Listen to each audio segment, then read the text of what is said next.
Hello everyone, again very warm welcome to this channel. I hope so सभी लोग अच्छे होंगे और पढ़ाई लिखाई भी कर रहे होंगे। This video is totally dedicated to class 10 student those who are moving in class 11। So मतलब ये वीडियो बेसिकली उन बच्चों के लिए है जो कि क्लास 10 से क्लास 11th में जाने वाले हैं and they are very confuse for choosing their stream कि उनको कौन सी स्ट्रीम अब क्लास 11th में लेनी है। बिकॉज क्लास 10 तक हम लोग हर एक चीज़ सारा सब्जेक्ट पढ़ते हैं, जैसे कि हमारी हो गई साइंस, मैथ्स और आपकी सोशल स्टडीज़।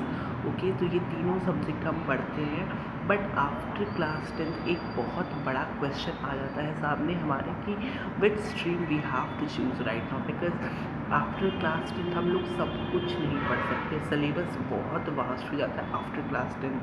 अगर आप किसी भी स्ट्रीम की बात करोगे, मतलब साइंस की बात करो या फिर आप कॉमर्स की बात करो, चाहे आप ह्यूमैनिटीज़ को भी ले लो, तो भी उसका भी सब्जेक्ट का जो सिलेबस होता है, हर एक सब्जेक्ट का सिलेबस बेसिकली बहुत ज़्यादा वास्ट हो जाता है। तो ये it's very complicated for each and every student जो कि क्लास 11th में आता है। तो आपको एक ही स्ट्रीम परस्यू करनी पड़ती है उस टाइम पे। तो ये बहुत ही क्वेश्चन होता है कि बड़ा कि आप क्या आगे पढ़ने वाले हो। तो ये साइंस के लिए वीडियो डेडिकेटेड है, मतलब जो बच्चे साइंस लेना चाहते हैं क्लास 11 उनके लिए ये वीडियो है कि मतलब आगे आप लोग क्या क्या करियर अपॉर्चुनिटीज़ आपके पास आने वाली हैं। मतलब जैसे कि बहुत सारी करियर अपॉर्चुनिटीज़ आपको साइंस में मिलेंगी और as compare to other stream. Okay, तो साइंस स्ट्रीम क्यों लेनी चाहिए और क्या बेनिफिट्स हैं साइंस स्ट्रीम के, और एक मैं कहूँ तो डिसएडवांटेजेस हो सकते हैं as compare to other stream, because no one is perfect. So yes, तो ये भी मैं बताऊँगा कि क्या फ़ायदे हैं। बहुत सारे फ़ायदे हैं, कुछ माइनर से नुकसान भी हैं जो कि आपको दूसरी स्ट्रीम में कहीं ना कहीं नहीं मिलेंगे। So now moving forward. Okay, तो बात करते हैं आगे। यहाँ पे आप लोग देख लो कि क्लास 10th में आप लोग हर एक चीज़ पढ़ते हो। अब बारी आती है क्लास 11th में जाने की। ओके, अब आप आओगे क्लास 11th में। अब आप लोग क्लास 10th से क्लास 11th की जर्नी में आने वाले हो और ये वीडियो टोटली डेडिकेटेड है साइंस के स्टूडेंट्स के लिए। ओके, जो भी बच्चा 11th क्लास में साइंस लेगा ये उसी के लिए टोटली डेडिकेटेड होने वाला है। सो अगर आप कोई और स्ट्रीम लेना चाहते हो, जैसे कि आपका कॉमर्स हो गया, ह्यूमैनिटीज़ हो गया, तो you can also skip this video, but ये specially for to the specific science के स्टूडेंट के लिए। आई होप सो आप सभी को समझ में आ गया होगा। जो साइंस लेंगे ये वीडियो उन्हीं के लिए इम्पॉर्टेंट है।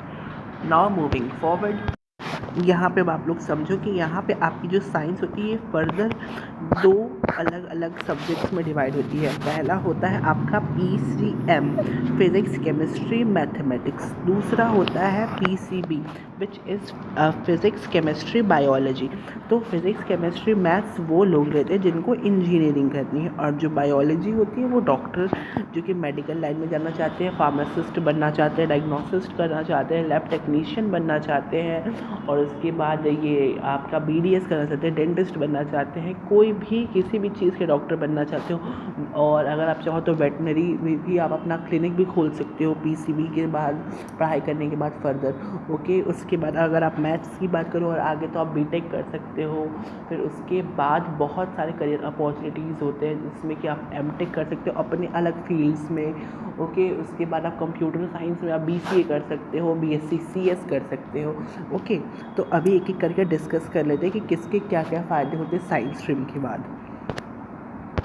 ओके, सो यहाँ पे PCM के फिज़िक्स केमिस्ट्री मैथ्स के जो मैथ्स के स्टूडेंट होते हैं PCM के, वो ये 3 सब्जेक्ट्स और ज़्यादातर आगे करके पढ़ाई करते हैं इन सभी के। जैसे कि एक होता है हमारा BTech, ये बहुत ज़्यादातर लोग लेते हैं मैथ्स के बाद, या फिर होता है BCA। ये दोनों इंजीनियरिंग की पढ़ाई होती है। BTech is bachelor of technology, BCA stands for bachelor of computer application, और BSc बैचलर ऑफ साइंस। तो ये तीनों जो होते हैं ये मैथ्स के बच्चे परस्यू करते हैं। ये तो मान के चलो आपका कॉमन होता है। BSc जो होती है आपकी, ये क्या होती है, कॉमन होती है। इसको दोनों करते हैं, मैथ्स और बायो वाले। ओके, बीटेक जो होता है स्पेशली ये डिज़ाइन होता है मैथ्स के स्टूडेंट के लिए, जिनको मैथ्स शुरू से पता है और वो मैथ्स के फील्ड में बहुत आगे हैं। ओके, और उसके बाद आप कंप्यूटर साइंस में अगर आप जाना चाहते हो बीसीए कर सकते हो। ओके, तो आप यहाँ पे भी मैथ्स आपको कंपलसरी होती है। आई होप समझ में आ गया पीसीएम वाले क्या क्या कर सकते हैं, बहुत सारी अपॉर्चुनिटीज़ हैं। ओके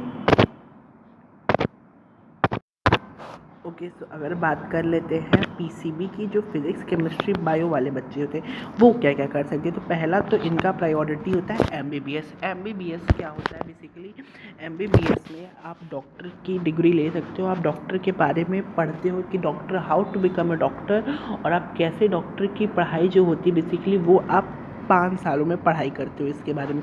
फिर आते हैं BDS, bachelors of dental surgery. इसमें क्या होता है, आपको डेंटिस्ट्री पढ़ाई जाती है, पूरी की पूरी डेंटिस्ट्री आपको इसमें पढ़ाई जाएगी। और जो जनरल फिजिशियन की पढ़ाई होती है वो आपको एमबीबीएस में करवाई जाएगी। उसके बाद बीएससी, अगेन ये कॉमन है, मैथ्स वाले भी करते हैं, बायोलॉजी वाले भी करते हैं इसको परस्यू। ओके, ये कॉमन स्ट्रीम है because bachelor of science. Okay, आगे आते हैं तो ये नर्सिंग होता है। नर्सिंग जो होता है बेसिकली ये आपका पीसीबी वाले ही करते हैं, मतलब आपको नर्सिंग के लिए पढ़ाई करनी है, या फिर आप पैरामेडिकल कोर्सेज की तरफ भी जा सकते हो। फिर आप बीए एमएस भी कर सकते हो, ये बैचलर ऑफ आयुर्वेदिक मेडिसिन होता है, मेडिकल साइंस। ओके, तो यहाँ पे आप आयुर्वेदिक दवाइयों के बारे में पढ़ते हो, जैसे कि आपके जो एंशियंट टाइम में जो हमारी आयुर्वेदिक मेडिसिन थी वो कैसे ट्रीट करती थी, तो बेसिकली पेशेंट्स को कैसे क्योर करती थी, वो आपको पढ़ाया जाएगा बीए एमएस में। अगर उसके बाद अगर आपको और आगे भी जानना है तो आप देखो कि बायोलॉजी में और देखो, आप बी फार्मा भी कर सकते हो। ये एक बहुत ही अच्छा पैरामेडिकल कोर्स है। इससे आप क्या करते हो कि बैचलर ऑफ फार्मेसी, आप फार्मेसिस्ट बन सकते हो, जैसे कि आप किसी को भी दवाइयाँ दे सकते हो। आपको ये लाइसेंस मिलता है, पढ़ाई होती है इसकी 3 साल की। ओके, आगे बढ़ते हैं कि साइंस अब आखिर क्यों लेनी चाहिए। ये तो हमारी बेसिकली हो गई करियर अपॉर्चुनिटी। वाई साइंस, ये बहुत बड़ा क्वेश्चन होता है कि अच्छा ठीक है, हमको पता चल गया कि ये करियर अपॉर्चुनिटी साइंस के बाद मिलती है, बट क्यों लें, आखिर हमारा और क्या फ़ायदा है। मतलब ये तो करियर अपॉर्चुनिटीज़ हो गई। बहुत सारे लोग कहते हैं कि कॉमर्स वाले भी कर सकते हैं। ओके, आई कैन अंडरस्टैंड कि अब बहुत सारी चीज़ें इक्वल हो चुकी हैं कॉमर्स वालों के लिए, ह्यूमैनिटीज़ वालों के लिए, बट जो साइंस होती है वो आपको मेंटल एबिलिटी भी प्रोवाइड करती है। बेसिकली आप साइंस आपकी मेंटल एबिलिटी को बहुत ज़्यादा इंक्रीज़ करती है। आप लॉजिकल सोच सकते हो, आपको लॉजिकल सोचने के लिए ही साइंस पढ़नी चाहिए। आप रिसर्च में आगे जा सकते हो, साइंटिस्ट भी बन सकते हो अगर आप साइंस पढ़ते हो तो। और अगर आपको के पास पीसीएम है, मैथमेटिक्स है, और पीसीबी भी है, तो आपके पास फिज़िक्स होता है, फिज़िक्स केमिस्ट्री मैथमेटिक्स। तो केमिस्ट्री और फिज़िक्स दोनों में कॉमन होते हैं। आपको चूज़ करना रहता है साइंस में मैथमेटिक्स और बायोलॉजी। ओके, तो अगर आप पीसीएम के हो तो आपके पास मैथ्स और फिज़िक्स दो ऐसे सब्जेक्ट है जिसमें आपको लॉजिक और साथ ही साथ आपको क्या पढ़ाया जाता है कि मेंटल एबिलिटी। ये जो होता है, ये 2-3 सब्जेक्ट्स जो होते हैं साइंस में बेसिकली वो आपको सोचने के लिए मजबूर करते हैं। यहाँ पे आपको टास्क दिया जाता है, बहुत ही अच्छे अच्छे मैथमेटिकल और अलजेब्रिक क्वेश्चंस आते हैं जिसमें आपको अपने दिमाग को लगाना पड़ेगा। Science is not easy, that's why बहुत लोग कहते हैं साइंस ईजी नहीं है। यही बात है कि साइंस इसलिए ईजी नहीं मानी जाती एज़ कम्पेयर टू दूसरे स्ट्रीम के, कॉमर्स और आर्ट्स के। कॉमर्स और आर्ट्स में आपके आर्ट्स के तो आपके सारे सब्जेक्ट्स जो होते हैं वो थ्योरेटिकल होते हैं। कॉमर्स में भी आपके इकोनॉमिक्स और बिजनेस स्टडीज़ ये दोनों थ्योरेटिकल होते हैं। अकाउंट्स में थोड़ा बहुत बेसिक मैथ्स आता है जो कि सम करने के लिए होता है बेसिकली, और उसमें कोई बहुत ज़्यादा लॉजिक नहीं लगता। बट अगर आप साइंस स्ट्रीम लेते हो तो पीसीएम लेते हो तब तो बहुत ज़्यादा लॉजिक चाहिए ताकि आप मैथ्स पढ़ सको। आपने 10th तक मैथ्स पढ़ी है और उससे कई ज़्यादा हार्ड होती है क्लास 11th और 12th की मैथमेटिक्स। ओके, और जो आप क्लास 10th में साइंस में फिज़िक्स पढ़ते थे, अब बहुत लोगों को 10th से ही पता चल जाता है कि साइंस में मेरी फिज़िक्स अच्छी नहीं है, मुझे केमिस्ट्री और बायो अच्छी लगती है।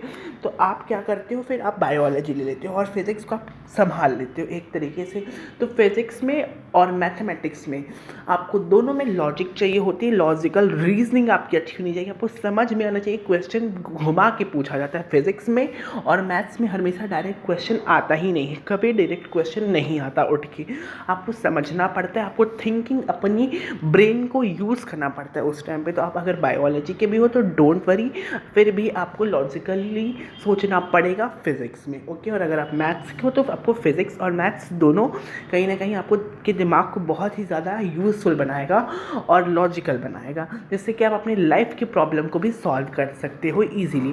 तो इसलिए science one of the most toughest stream मानी जाती है और बहुत ही यूज़फुल स्ट्रीम मानी जाती है। आप आगे चल के भी देखोगे तो साइंस के जो स्टूडेंट होते हैं वो लॉजिकल थोड़ा ज़्यादा सोचते हैं एज़ कम्पेयर टू कॉमर्स और ह्यूमैनिटीज़ वालों के, okay. This is the reality of science. तो अगर आपको साइंस पसंद है तो साइंस लो, अदरवाइज़ बहुत सारे करियर अपॉर्चुनिटीज़ ऐसे हैं जो कि कॉमर्स और आर्ट्स वाले भी कर सकते हैं। पहले बहुत ज़्यादा हाइप था साइंस का, but yes this is the reality कि साइंस अगर आप लेते हो तो आपका जो माइंड है वो शार्प होता है। क्या होता है, आपका माइंड जो होता है वो शार्प हो जाता है। तो इसलिए साइंस अभी भी कहीं ना कहीं टॉप पे मैं कह सकता हूँ कि है। और ज़्यादातर बच्चे, डाटा बताता है कि ज़्यादातर बच्चे इंडिया में साइंस स्ट्रीम ही परस्यू करते हैं, क्योंकि यहाँ पे आपको बहुत ज़्यादा वास्ट वैरायटी मिलती है, दो अलग अलग कॉम्बिनेशन मिलते हैं, पीसीएम और PCB, okay. I hope so सभी को समझ में आ गया होगा। So if you are like the video, if you like the video, so please like, share and subscribe my YouTube channel for like this amazing content। and class 10th की मैं यहाँ पे साइंस पूरी की पूरी कवर करूँगा, जो कि होगी स्टार्ट 25 मार्च से, ओके। पूरी की पूरी क्लास 10th की साइंस हम पढ़ेंगे इसी चैनल पे, okay. So thank you for watching the video till the end.